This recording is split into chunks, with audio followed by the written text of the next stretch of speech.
Uyosiphuze namuhla uthi yena unokuphupha echithekelwa isisu kodwa futhi ukhulelwe.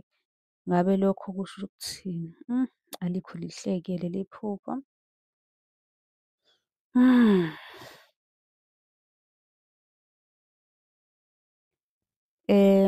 Iphupho leli angingakusho nje ukuthi alikho lihle. Kuqala kusuke kumele nje usukume, njengoba usho impela ukuthi ukhulelwe.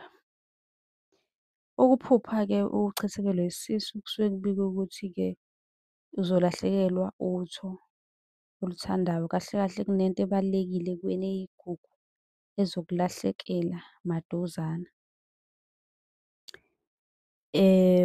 Uma kuwukuthi ukhulelwe njengalo ubuzile ukuthi bophupha sikuchithekele isisu kodwa vele futhi uzithwele.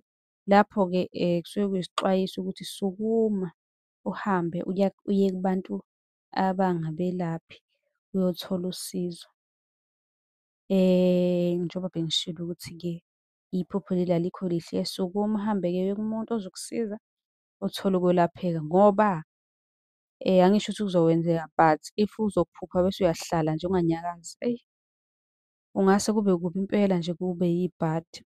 So sukuma uthole usizo, ungasi-inbox-a nathi sikudlulisele kumkhulu ozokusiza ekwazi ukuthi-ke ekwelaphe okanye uthole imbiza ezokusiza. Uma unombuzo nawe ungabuza kwi-comment, sizokwenzela eyakho ividiyo sichazele umbuzo ozobe uwubuzile.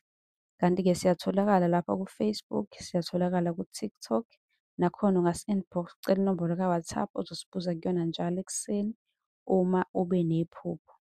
Ningakhohlwa uku-subscribe-a nisilandele yonke indawo. Nisale kahle.